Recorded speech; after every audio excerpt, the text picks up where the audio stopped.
क्या आपने कभी सोचा है कि अगर आपका विश्वास अडिग हो जाए तो क्या भगवान सच में आपकी सहायता के लिए नियम भी बदल सकते हैं, या यह केवल कहानियां हैं मन को सांत्वना देने के लिए। ओशो कहा करते थे, विश्वास वह नहीं जो शब्दों में कहा जाए, विश्वास वह है जहाँ संदेह की एक बूंद भी शेष न रहे। आज की कथा ऐसे ही एक विश्वास की है, एक ऐसा विश्वास जिसने समय को रोक दिया और भगवान को स्वयं हस्तक्षेप करना पड़ा। नमस्कार, भक्ति कथा और कहानी में आपका स्वागत है। बहुत समय पहले एक छोटे से गांव में एक ब्राह्मण रहता था। नाम था हरिदास। गरीब था, बहुत गरीब। घर कच्चा, दीवारें टूटी हुई, छत से बारिश टपकती थी, लेकिन उसके भीतर एक संपत्ति थी जो दुनिया के किसी राजा के पास भी नहीं थी, अटूट विश्वास। हरिदास का एक ही नियम था, जब तक भगवान को भोग न लगे मैं एक कोर भी नहीं खाऊंगा। सुबह उठते ही स्नान, फिर पूजा, फिर ठाकुर जी को भोजन और फिर स्वयं भोजन। यह नियम उसने कभी नहीं तोड़ा। समय बीतता गया। एक दिन गांव में एक बड़े यज्ञ का आयोजन हुआ। गांव के मुखिया ने सभी ब्राह्मणों को आमंत्रित किया। हरिदास को भी बुलाया गया। उस दिन विशेष भंडारा था, सैकड़ों प्रकार के व्यंजन। लोग सुबह से ही पंक्तियों में बैठे थे। हरिदास भी वहां पहुंचा, लेकिन जैसे ही वह बैठने लगा उसे अपने नियम की याद आई। उसने सोचा, मैंने अभी तक ठाकुर जी को भोग नहीं लगाया। वह तुरंत उठ खड़ा हुआ। लोगों ने पूछा, कहाँ जा रहे हो? इतना बड़ा प्रसाद है। हरिदास मुस्कुराया, पहले मेरे ठाकुर जी खाएंगे, फिर मैं खाऊंगा। लोग हंसने लगे।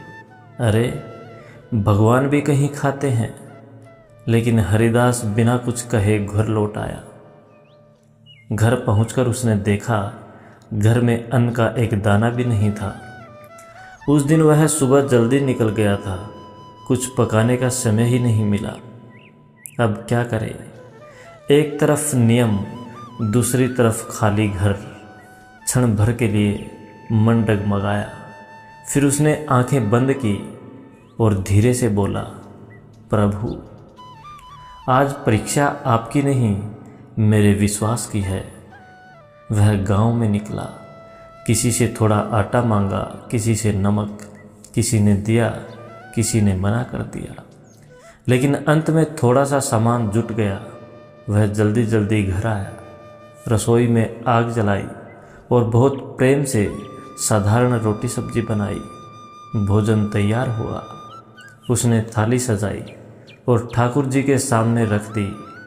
आइए प्रभु, भोग लगाइए। वह आंखें बंद करके बैठ गया।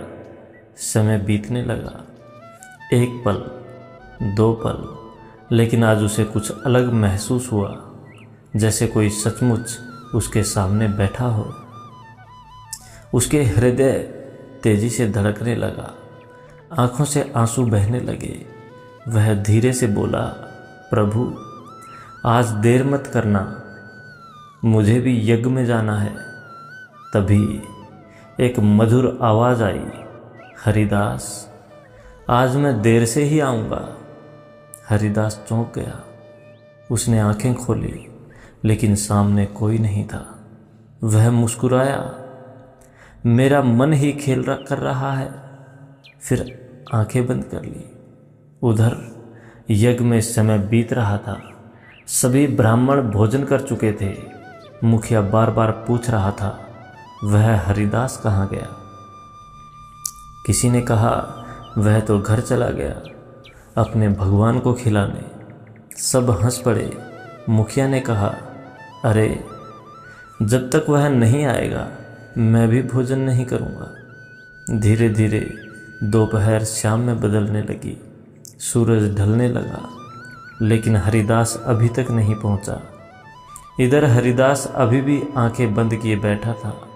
समय जैसे थम गया था। अचानक पूरे घर में दिव्य प्रकाश फैल गया, एक सुगंध जो शब्दों में नहीं कही जा सकती थी। और फिर सामने साक्षात श्री कृष्ण प्रकट हो गए, पीतांबर, मोर मुकुट, हाथ में बांसुरी। हरिदास स्तब्ध रह गया, वह रोते हुए उनके चरणों में गिर पड़ा। प्रभु, आप सच में आ गए। भगवान मुस्कुराए, हरिदास, तुमने आज मुझे मजबूर कर दिया। तुम्हारा विश्वास इतना गहरा था कि मुझे आना ही पड़ा। भगवान ने उसके हाथ से थाली ली और प्रेम से भोजन करने लगे। हरिदास उन्हें देखता रहा, जैसे समय रुक गया हो। कुछ देर बाद भगवान ने कहा, अब तुम भी जाओ, तुम्हारा यज्ञ तुम्हारी प्रतीक्षा कर रहा है। हरिदास बोला, प्रभु, इतनी देर हो गई, अब क्या लाभ। भगवान मुस्कुराए, जाओ, समय अभी भी वही है। हरिदास समझ नहीं पाया, लेकिन वह दौड़ता हुआ यज्ञ स्थल पहुंचा और वहां पहुंचकर वह हैरान रह गया। सूरज अभी भी सिर पर था, लोग अभी भी उसी तरह बैठे थे जैसे समय रुका ही ना हो। मुखिया ने कहा, अरे हरिदास, तुम तो अभी गए थे, इतनी जल्दी वापस आ गए। हरिदास की आंखों से आंसू बहने लगे। उसे समझ आ गया, आज भगवान ने उसकी लाज बचाने के लिए समय को ही रोक दिया था। ओशो कहते थे, जहाँ विश्वास पूर्ण हो जाता है वहाँ चमत्कार होना स्वाभाविक है। हरिदास ने भगवान को देखने की जिद नहीं की, उसने केवल अपने नियम और प्रेम को निभाया। और जब प्रेम सच्चा होता है तो भगवान को आना ही पड़ता है। याद रखिए, भगवान को प्रभावित करने के लिए बड़े यज्ञ नहीं चाहिए, उन्हें चाहिए एक सच्चा हृदय, अटूट विश्वास और निष्काम प्रेम। क्योंकि श्रद्धा में इतनी शक्ति है कि पत्थर को भी भगवान बना दे। और जब श्रद्धा पूर्ण हो जाए तो भगवान को भी मनुष्य के पास ला दे। राधे राधे। जय श्री कृष्ण।